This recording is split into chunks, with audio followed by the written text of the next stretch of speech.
Hello guys, welcome to my channel civil engineering ट्रेयर। आज का जो ट्रेयर है वो इरिगेशन से रिलेटेड है। आपसे अक्सर इंटरव्यूज में ये क्वेश्चन पूछा जा सकता है, explain different components of irrigation channel. Okay, तो इस वीडियो में हम डिस्कस करने जा रहे हैं कंपोनेंट्स ऑफ इरिगेशन चैनल, जो कि इंतहाई अहम है for those engineers who are preparing for interview for different departments of civil engineering like CNW, irrigation department, WAPDA और any other civil engineering related department। तो ये क्वेश्चन आपसे पूछा जा सकता है। इसमें मैं आपको बताऊंगा कि आपने टू द पॉइंट कैसे आंसर करना है और डिफरेंट कंपोनेंट्स को कैसे एक्सप्लेन करना है, उनका पर्पस आपने कैसे एक्सप्लेन करना है। और ये क्वेश्चन अगर आपसे पूछा गया और आपने इसी तरह से इसको आंसर किया तो आप समझें कि यू गॉट सिलेक्टेड। ओके, तो मुख्तलिफ कंपोनेंट्स जो हैं वो हम इसके अंदर डिस्कस करेंगे। जैसे कि इस डायग्राम में भी आपको नज़र आ रहा है कि मुख्तलिफ कंपोनेंट्स हैं, वन बाय वन हम इनको एक्सप्लेन करेंगे। But before we start our today's topic, अगर आप मेरे चैनल के ऊपर नए हैं तो इसको अभी से सब्सक्राइब कर दें और बेल आइकन भी प्रेस कर दें ताकि इस तरह की इंफॉर्मेटिव वीडियोस आप तक टाइमली पहुंचती रहे। So let's get started.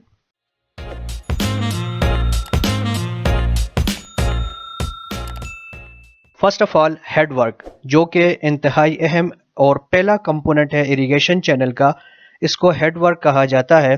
इसको अगर हम डिफाइन करें तो ऐसे डिफाइन कर सकते हैं कि structures at the beginning of canal system that regulate the flow.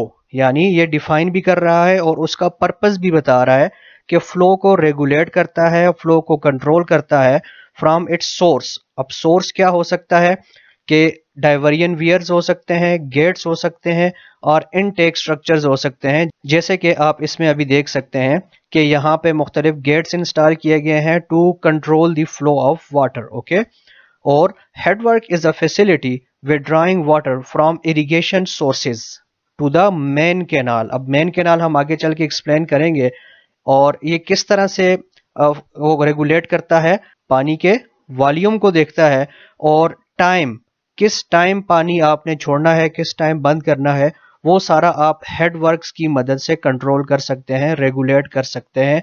और एक ख़ास स्केड्यूल को आपने फॉलो करना होता है और ये सारा कंट्रोल हेड वर्क्स के ऊपर होता है। वाटर इनटेक फैसिलिटी और head works are constructed for withdrawing water from river और reservoir to the main canal. यानी ये या बैराज हो सकता है जिसके पीछे पानी जमा हुआ होता है, पानी जमा किया जाता है, या डायरेक्ट रिवर से, रिवर के ऊपर आप बैराज वगैरह कंस्ट्रक्ट करके इस तरह का जब स्ट्रक्चर बनाते हैं जिसको रेगुलेट किया जा सके, कंट्रोल किया जा सके, उसको हेड वर्क कहा जाता है। दूसरा कंपोनेंट जो आता है हमारे इरिगेशन चैनल का वो है मेन कैनाल। अब मेन कैनाल जैसे कि नाम से जाहिर है, ये मेन कैनाल यानी बड़ी कैनाल है और this is primary waterway that carries water from the head works to the distribution network. यानी पहली जो बड़ी नहर निकाली जाती है किसी रिवर से उसको मेन कैनाल कहा जाता है। Okay, the main canal takes off directly from river और रेजरवायर। जैसे मैंने कहा कि ये मेन कैनाल होती है और ये डायरेक्ट जो है आपकी रेजरवायर के साथ या रिवर के साथ कनेक्ट होती है, इसको मेन कैनाल कहा जाता है। और इसमें बहुत बड़ी मिकदार में पानी बह रहा होता है और चूंकि इसमें बहुत बड़ी हैवी मिकदार में पानी बह रहा होता है तो it is not recommended to direct irrigation from it. तो आप डायरेक्ट अपने खेतों की तरफ इससे पानी नहीं लेके जा सकते। ओके, तो ये हम आगे एक्सप्लेन करेंगे कि मेन कैनाल के बाद क्या आता है और कौन सा स्ट्रक्चर आता है और पानी की मिकदार आहिस्ता आहिस्ता से कम होती जाती है और स्ट्रक्चर्स भी छोटे होते जाते हैं। So it is not recommended कि आप डायरेक्ट मेन कैनाल से कोई इरिगेशन के लिए डायरेक्ट कोई नाला वगैरह निकाल सकते हैं। Okay, it is not recommended. ये आपके स्ट्रक्चर को भी डैमेज कर सकता है और आपके जो फील्ड्स हैं उनको भी डैमेज कर सकता है। The third component of irrigation channel is branch canal या डिस्ट्रीब्यूटरीज। जैसे कि आप अभी इस डायग्राम में देख रहे हैं, हमने जिक्र किया कि कोई रिवर है, रिवर के आगे आपने बैराज वगैरह बनाया हुआ है या वियर या बंद वगैरह बांधा हुआ है पानी को रोकने के लिए, और यहाँ से आपने जो पहली कैनाल निकाली है जो कि डायरेक्टली रिवर से निकाली गई है, इसको कहा जाता है मेन कैनाल। ओके, अब मेन कैनाल तो हमने एक्सप्लेन कर ली और उसके बाद हम अभी एक्सप्लेन कर रहे हैं branch canals and distributaries.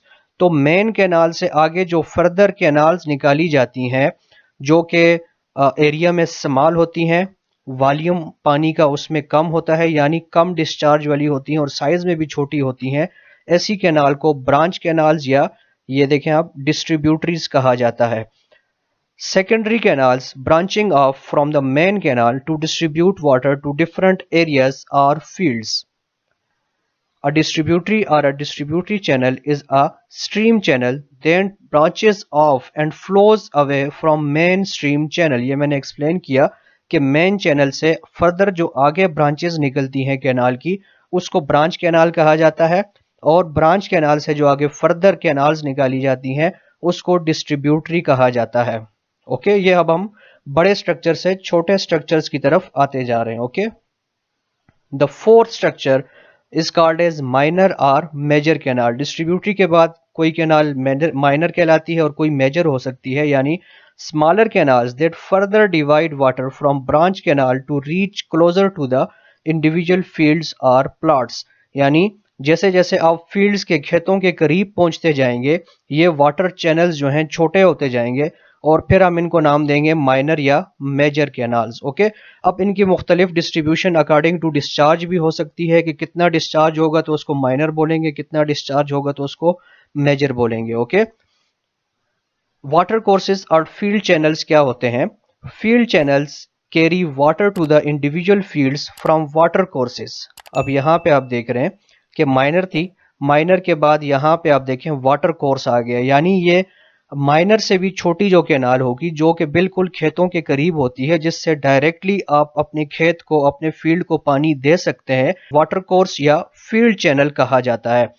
Points along the canal where water can be diverted into smaller lateral canals or on to the fields for irrigation. यानी अब आप डायरेक्टली अपने खेत को भी इस नहर से पानी दे सकते हैं, जबकि हमने जिक्र किया था मेन कैनाल से ये रिकमेंड नहीं किया जाता कि अपने खेत को पानी दिया जाए, इसको मजीद छोटा किया जाता है, डिस्चार्ज को कम किया जाता है ताकि आपकी फील्ड्स को, आपके खेतों को, आपकी फसलों को नुकसान ना पहुंचे और आखिरी जो चैनल आपकी फील्ड के करीब तरीन पहुंच जाता है उसको वाटर कोर्स कहा जाता है और उससे भी छोटे चैनल्स जो खेतों के दरमियान से निकाले जाते हैं उसको फील्ड चैनल्स कहा जाता है। Okay, the six component is regulator.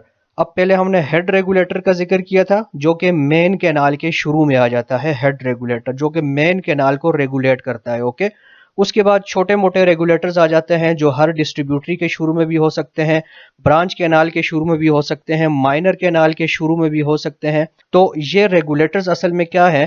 Control structures along the canal system that regulate the flow of water allowing for distribution to different areas based on demand or irrigation schedules।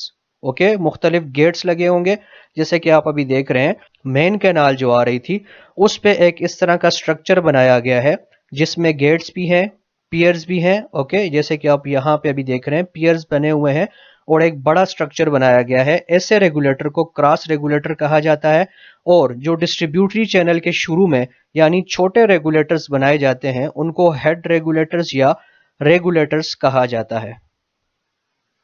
Cross drainage works structures such as culverts, siphons or aqueducts designed to allow natural water courses, roads or railways to cross over or under the channel। या आपको किसी जगह ऐसी सूरत हाल आ जाती है कि आपको नाला गुजारना पड़ता है रोड के नीचे से या कभी रोड के ऊपर से, तो उसके लिए जो स्ट्रक्चर्स आपको बनाने पड़ते हैं उसको क्रॉस ड्रेनेज वर्क्स कहा जाता है। इसमें कल्वर्ट्स हो सकती हैं, साइफन्स हो सकते हैं जैसे कि आप यहाँ पे देख रहे हैं, एक्विडक्ट्स वगैरह हो सकते हैं। तो ऐसे स्ट्रक्चर्स को क्रॉस ड्रेनेज वर्क्स कहा जाता है। आठवां कंपोनेंट जो इरिगेशन चैनल में आता है उसको कहा जाता है ड्रॉप स्ट्रक्चर्स। जैसा कि अभी आप तस्वीर में भी देख रहे हैं कि पानी को एक ड्रॉप दिया जाता है ताकि उनकी एनर्जी डिसिपेट हो सके।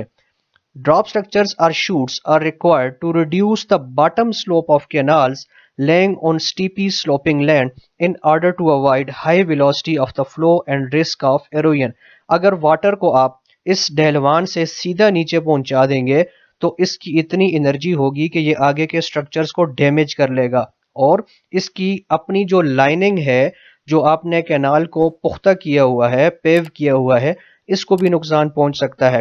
तो इसकी वेलोसिटी को कम करने के लिए इस तरह से ड्रॉप स्ट्रक्चर्स प्रोवाइड किए जाते हैं ताकि एनर्जी डिसिपेट हो जाए और पानी की रफ्तार जो है, वेलोसिटी जो है वो कम हो जाए। ऐसे स्ट्रक्चर्स को ड्रॉप स्ट्रक्चर्स कहा जाता है। To control the gradient of the canal, यानी उसकी लॉन्गिट्यूडनल स्लोप को कम करने के लिए और एरोजन को कम करने के लिए जो स्ट्रक्चर्स बिल्ड किए जाते हैं, इनको ड्रॉप स्ट्रक्चर्स कहा जाता है। Silt removal structures. Silt removal, जैसे कि आपको पता है, कैनाल ट्रेवल करके आती है रिवर में, उसमें सेडिमेंट्स होते हैं, रेत के ज़र्रात होते हैं जिसको सिल्ट कहा जाता है, और वो रिमूव करना इंतहाई ज़रूरी होता है, नहीं तो ब्लॉकेज हो सकती है, आपकी कैनाल की जो एफिशिएंसी है वो कम हो सकती है। इसलिए सिल्ट रिमूवल स्ट्रक्चर्स बनाए जाते हैं।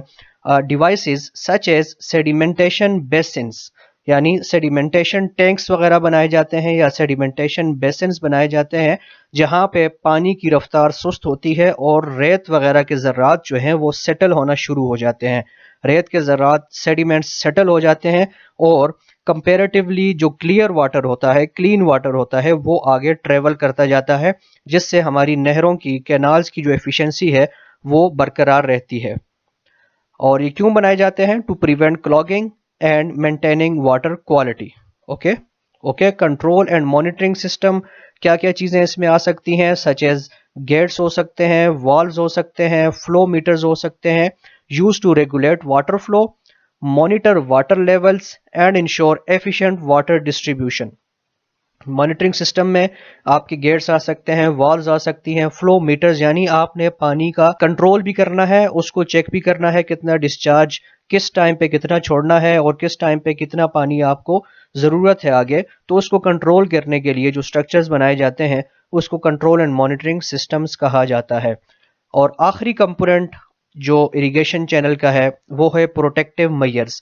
प्रोटेक्टिव मेजर्स में क्या है कि आपने एरोजन को रोकना है। पानी ट्रेवल कर रहा है, उससे पानी की वेस्टेज नहीं होनी चाहिए, पानी जो है सीप नहीं करना चाहिए। एवापोरेशन से जो वेस्टेज होती है उसको तो हम नहीं रोक सकते और वो बहुत मिनिमल होती है। ओके। और ये एरोजन को रोकने के लिए जो काम किया जाता है उसको प्रोटेक्टिव मेजर्स कहा जाता है, सच एज लाइनिंग, यानी कैनाल को पुख्ता करना, उसको पक्का करना, और रिप रेप वगैरह इसके साइडों पे लगाया जाता है ताकि पानी के कटाव को, पानी से जो कटाव हो उसको रोका जा सके। तो इस तरह के जो स्ट्रक्चर्स होते हैं उसको प्रोटेक्टिव मेजर्स कहा जाता है for irrigation channels. So guys, that's all for today. इस तरह की मैंने मजीद बहुत सारी वीडियोस बनाई हैं जो कि इंटरव्यू के लिए इंतहाई अहम साबित हो सकती हैं। उनका लिंक मैं डिस्क्रिप्शन में दे दूंगा, वो वीडियोस भी ज़रूर देखें और चैनल को सब्सक्राइब करना मत भूलें। That's all for today.